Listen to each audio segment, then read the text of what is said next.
Hey everybody, I'm Josh Constine, the host of today's show, and we are bringing together some of the greatest minds in the community space. These are seriously like the legends, my ideal possible panelists for this talk. So really excited to get to dig into this. We're going to be talking about how you can think about building your own community, why building community is so advantageous for all types of businesses, some of the best tips, some of the best tools, and some of the biggest trends in community building right now. And I'm your host, Josh Constine. I'm an investor at SignalFire, one of ComSore's investors, and I'm the host of Press Club, which is a 4 million member community over on Clubhouse, where we come together weekly to discuss the biggest topics in tech with the big names. We've recently had CEOs of Facebook, Patreon, Substack, WordPress, Craigslist, and a bunch of other incredible speakers, and Alexis Gay, one of our first talks, as well as Lenny and Leigh Jin. You guys have all actually been on Press Club over this past year, and it's been absolutely an honor to have you. And given you guys have each built such incredible communities of your own,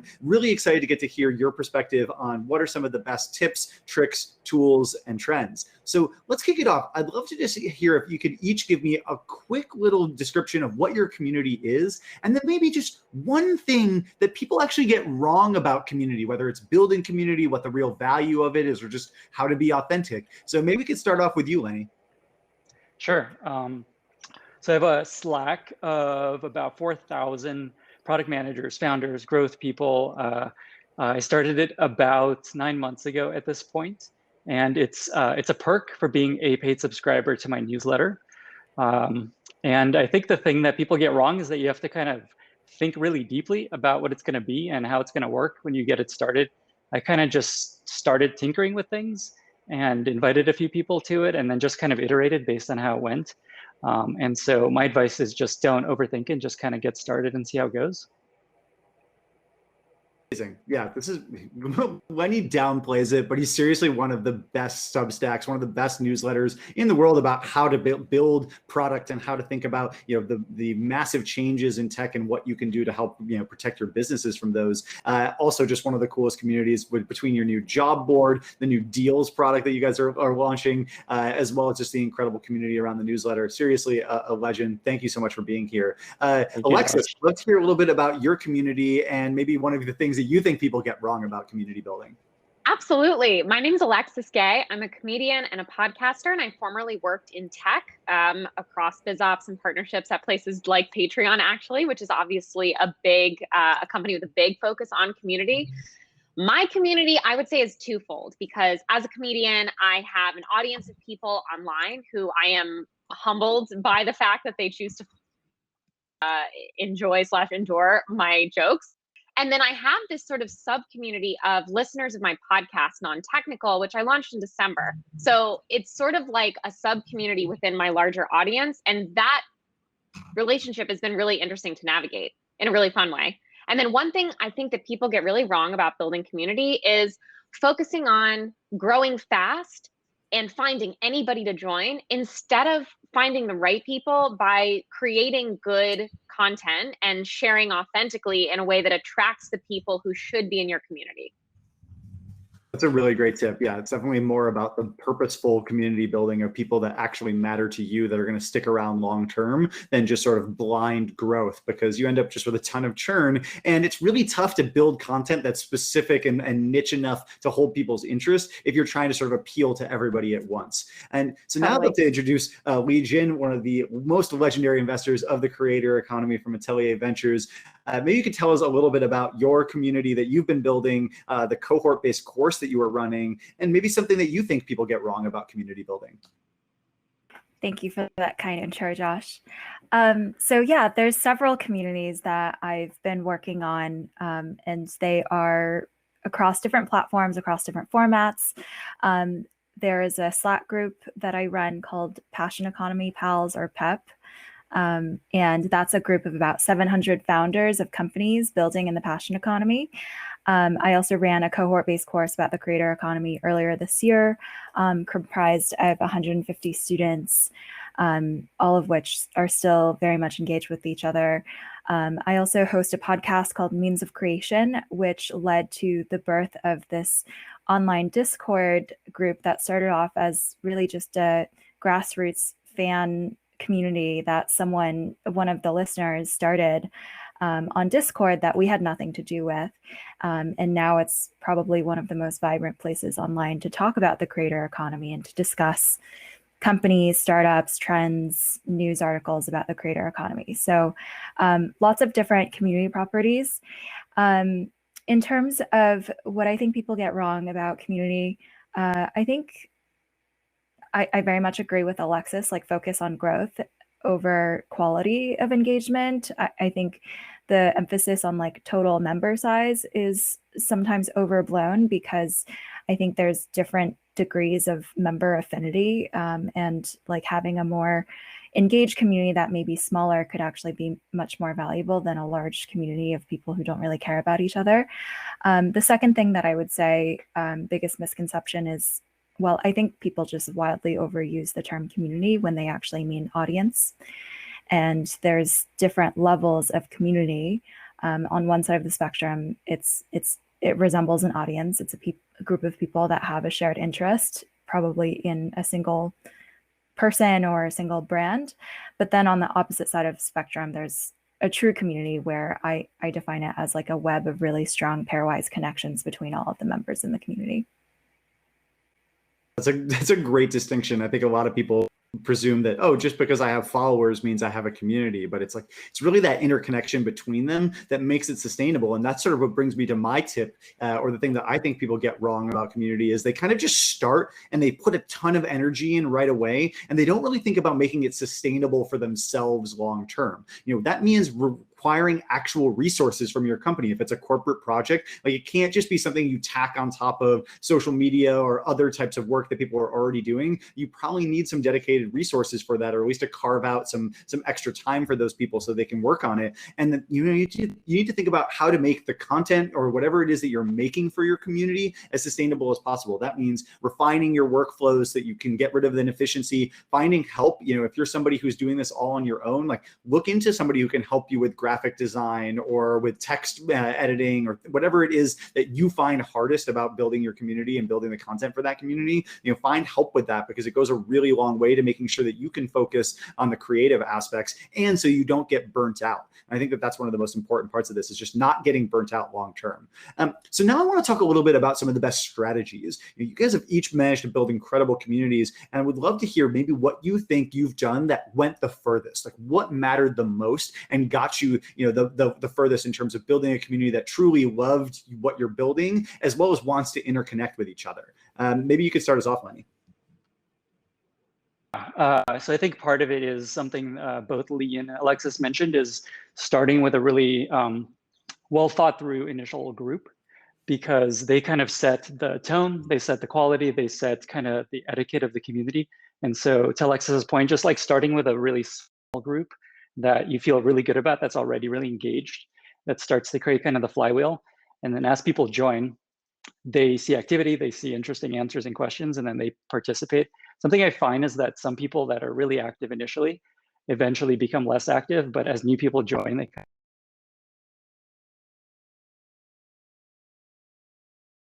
So that's been really interesting to watch. The other is I find just being really detail oriented is really important. So making sure people have profile photos, making sure everyone gets welcomed in some small way, making sure one of the best things I did early on was created a channel called Promote Your Stuff. And what that let people do is just find one place to put all their self-promotional stuff, which I find is naturally people just want to promote their stuff in every way they can. And so finding one kind of place to funnel all that has been really helpful. So a lot of these like very small detail-oriented pieces I think have been really important. A really smart strategy, because so often, like whenever you build a community, whenever you give people an audience, especially maybe people who aren't used to having a large audience, you know, the natural inclination, which is like fair in a capitalist society, is that like we want to share the things that we're making. We want to try to grow our audience, our communities. But if you do that, it can kind of disrupt the conversation. It can make it so people feel it's a little bit like spammy, or that it's not really what they're looking for. And so by pulling that out of the like main channel, putting that into a separate tab where maybe people don't feel shy about it, and people can subscribe if they want to. Make sure that you don't end up sort of polluting every channel with that self-promotional aspect. So yeah, I think that's really wise. One of the things I actually love, Lenny, that you do, I think one of the things that I was most impressed by is that you actually mine content out of your Slack channel. Maybe you could just tell us a little bit about that, because I think, you know, related to that sustainability idea is helping your community create content for each other rather than you having to sort of shoulder that entire responsibility. Maybe you could just tell us about that strategy. Yeah, one of the reasons I started the Slack is I kind of have this newsletter called Lenny's Newsletter, which makes it feel like I'm going to have all the answers that everyone ever has. And I won't. And instead, I have this amazing audience of really smart people. So what if I just let them help each other? And as it turned out, they are helping each other all day, every day. And so what if I take those interesting discussions where they're giving answers to all these really important questions and just share that back to the community? So I have a person that works with me now, Kiani, who every Friday goes through the Slack, finds the top 5 most interesting threads, and then turns that into an extra newsletter that we send out every Friday, plus like interesting links and podcasts. And it also helps people remember things that would disappear in the Slack. So it's kind of this combo of like archiving the best stuff plus more value for the subscribers. I like that too, because, you know, in case somebody isn't actually super tuned into the Slack and catching all of those threads live, you're kind of digesting them afterwards so people don't miss the best stuff. Leigh, maybe you could tell us a little bit about what some strategies were that helped you build your cohort-based course or any of your other communities that you've been working on. Yeah, I think one strategy that I've utilized a lot, which doesn't sound all that groundbreaking when I say it out loud, but a lot of people maybe just aren't aware of it or don't put it into practice, is just role modeling the desired behavior that you'd like to see in the community and being an incarnation of it yourself. So rather than asking people to do certain things or telling people what to do or telling people to react to certain things or share certain things in the community, just doing it yourself and being the role model in the community of the desired member that you would like to see. So what I mean by this is, you know, if you want people to say hello when other people introduce themselves, then you should do that. You should role model that behavior as the community admin. Like make sure to respond to everyone's introductions, react to them in Slack, say hi in the threaded discussion. If you want people to drop in news articles and discuss them, like kick that off yourself. I think especially in the early days, it's really, people are looking to you as the community leader to be a guide for what is acceptable, permissible, like rewarded behavior. And there's no better way to do that than just doing it yourself. And then conversely, if there's behavior that you don't love or you're not a huge fan of, I think rather than calling people out publicly and shaming them or something, I think doing what Lenny did, like a self-promotions channel, is really smart. Like that's one of the behaviors I've never really known what to do with. And my strategy has been to sort of ignore it or to tell people like, you know, could you put this in this other channel called random? But I think like never making people feel bad publicly, but instead either addressing it one-on-one or creating a separate space for it is helpful. I actually, just to chime in real quick, I actually do often make it public so that other people can see that that's kind of the learned behavior, and then they stop doing it even more. Just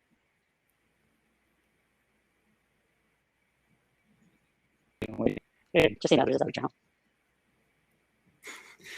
Great. Well, I'm trying to do this myself. So I've just asked a question in the Q&A tab. So, you know, if you guys want to follow my lead, we would love to have the questions from the audience out there for our incredible panelists. So if you go into the little sidebar and hop in and you hit the Q&A button, you can ask a question, and you can also check out other questions in there and upvote the ones that you want to hear us talk about. But Alexis, I want to hear what's some of the strategies that you found most successful for building a community? Absolutely. And, you know, admittedly, I do think that what I have built is somewhere between an audience and a community. And I think that perhaps my larger, the audience, I spend a lot of time making sure that I'm delivering on this inherent promise that I've made with my audience. But as far as community goes, I kind of want being in my audience to feel like you're a part of a community as well. So I just wanted to call out that I may be sort of on the in-between, but that online, that line is very, very blurry. but 3 things that I've done that I think have helped me build at least that audience and help it feel like a community. One is to keep in mind your ratio of give and take. And I suppose what I mean by that is like, how much are you providing for the group, for the community? And then how much are you asking of them? So I think about it like this.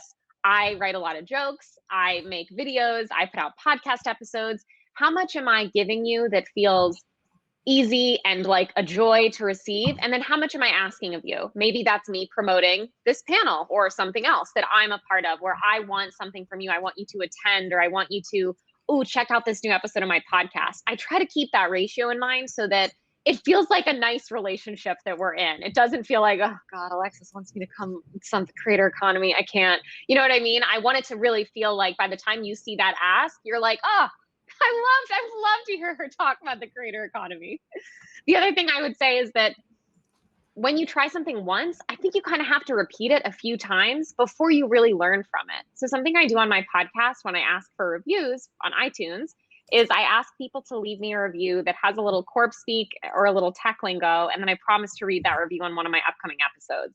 And I've done that for, 90% of the episodes that I've put out so far, because I really want to get a sense for how people are reacting to that and engaging with it. And so far they're doing it. So that's a good indicator to me, before just saying, oh, that didn't work. If I'd only done that in one episode and then no one did it, I don't think that would have really been giving that idea its day in court. So I'd say repeat things, try it a few times before giving up.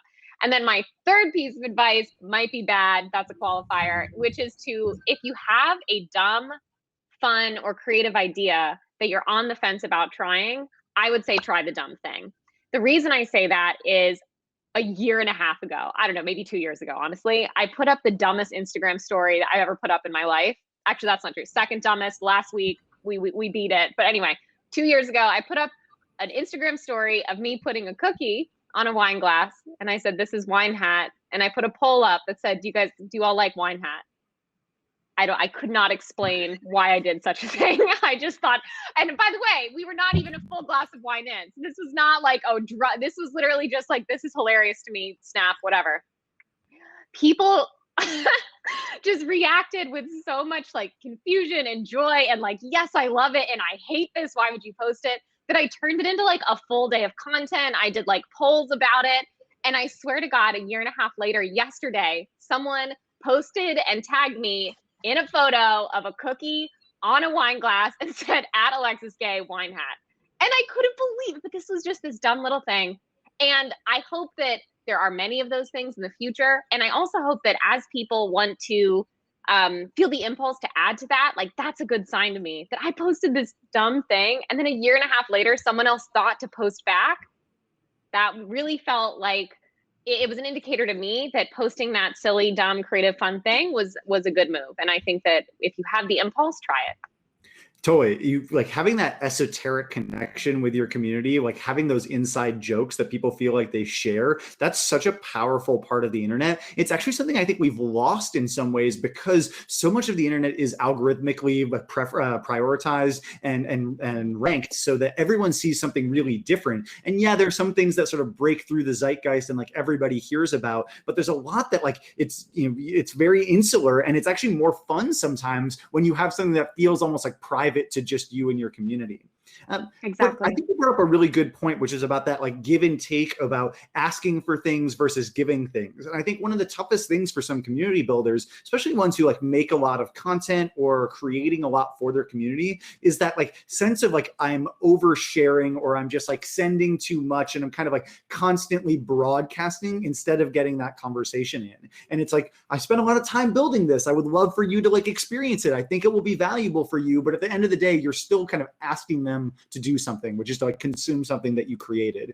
And so I'd love to hear some thoughts from the panel about how do you make that feel authentic? Like, how do you share those kind of things in a way that makes people actually say like they don't feel like it's spammy. They don't feel like you're kind of shouting at them. And instead you're kind of like opening your hands and giving them something that they actually want to receive. Lenny, I think you do a great job with this. Like, honestly, like some of your posts of like job listings on your on your site do better than like my best tweets. And it's just like, I feel like you really have like figured this out. Maybe it's just the community has like so much stored up trust and love in you, but would love to hear about how do you make that kind of sharing authentic so people want to continue being able to like consume what your community is making and continue to share it with their friends.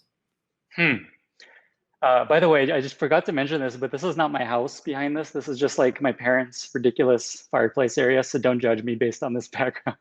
Oh, you got all those leather-bound books back there. Yeah, and this like masterpiece, cool. And I don't know, this guitar that's broken. So I guess with the newsletter, I actively try to stick to one email a week. That's like the answer there is not over email people. More email. They just want better and more valuable email. So with the newsletter, it's really simple. I just stick to once a week, plus this bonus curated digest from the community. On Twitter, I don't know. I don't really think it too deeply. I just share things that are interesting to me and that I hope and I think will be interesting to other people, and that's about it. And if there's a tweet that's not going well, sometimes I delete it, but usually I just let it die. What about you, Leigh? Any sort of suggestions on how to make things authentic? I think like you always really feel like you're talking with your community rather than at them. And I think that's something I really admire in your presence online. Maybe you can just talk to us about like, how do you generate that sense of authenticity? Oh, thank you. That is very kind. I don't know, to be honest. It's not something that I put a ton of thought into. I think also recognizing the fact that people are there for a reason, and that reason is you. Like, I don't think I don't worry too much about oversharing or bombarding them with information because, for instance, with my cohort-based course, like they paid for that course. They're there for the information. The more information I can give them, probably the better they'll feel about it, and the more grateful they'll be that they got a lot of value out of it rather than less. So I just try to deliver as much value as possible. Actually, in my newsletter, just yesterday, I published a newsletter, and I got the most touching response back from one of my readers, which was, "Leigh, you never waste my time."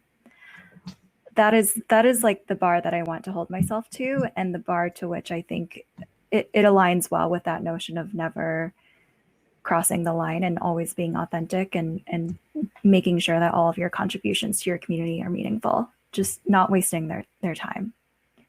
Yeah, I think that's a great point. It's really people's most valuable resource, like more valuable than even the time I think they might pay you is real, or the money they might generate you is just like you respecting their time. Because if you do that, they'll keep coming back and you'll just be able to keep building that deeper connection. So in terms of how you actually operate your guys' community, would love to hear some thoughts on any tools that you found super helpful, things that might be software or even just little hacks that you guys have put together that really make it easier to run your community. I mean, ComSor, who's running this conference, very good operating system for community management, does a lot, but there's tons of stuff on the fringes of building a great community. So we'd love to hear maybe, Alexis, if there's anything that's sort of in your workflow that you might recommend to others to think about for helping smooth out the creation and conversation with their community. I think that I would like to share a strategy in terms of my approach to selecting tools and using them.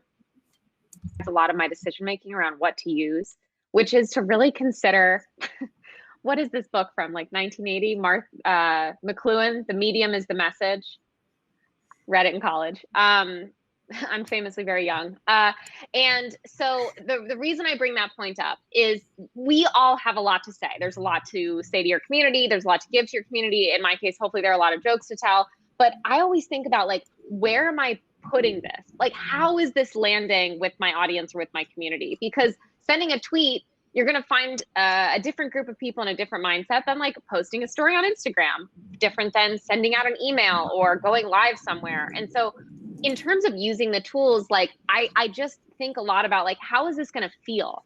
Like, I think we under index on thinking about the last mile delivery of some of the stuff we put out. It's like, how is it going to feel, So I try to think about that first before I put something out there, which is why if I have like a bunch of sort of esoteric random stuff, it's probably heading over to my Instagram stories, where I know that if you're not interested, you can very quickly tap through it and I'm just kind of gone. Versus something like Twitter, where I want you to be able, if you just find me on Twitter, like today, for example, I want you to be able to just scroll and be like delighted for hours and hours and hours. And so I think a little bit differently about what I put there. So in terms of tools, I'll be honest, I'm pretty basic. I use Twitter, I use Instagram, I use those platforms.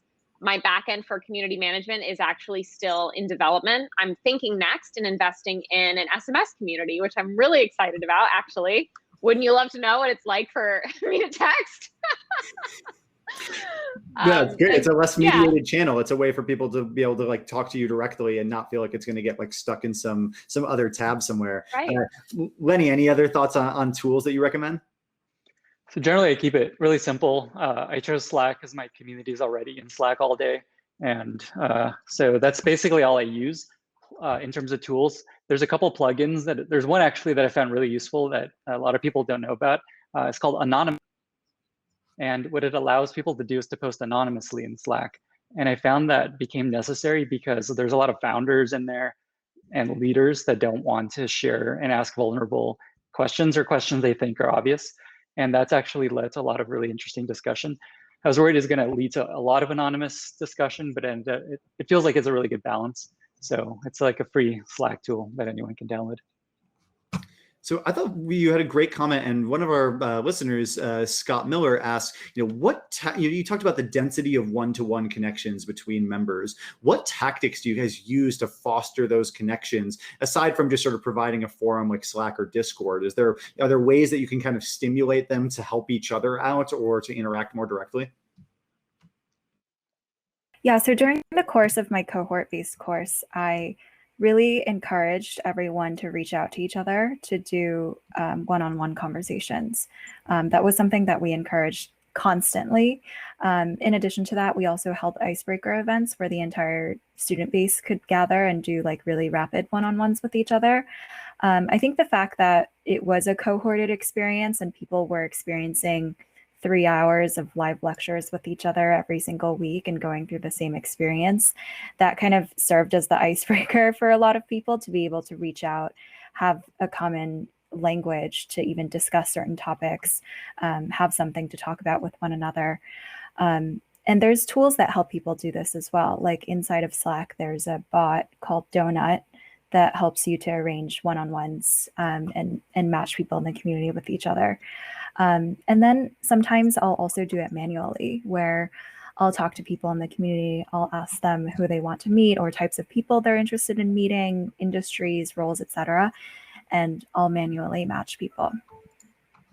That's a really great idea, doing that matchmaking yourself. So I'm going to give you guys a final word. So would love to hear you guys think about one final piece of advice you might have out there for community builders. But I'm going to just run through some of the other great insights from the panel. So when we talked about building the community and what people maybe do wrong at first is you don't just want to blindly grow. You want to find the right people who are going to set a great role model for your community. They're going to be the ones that others are going to look to and say, and they're going to model their behavior after.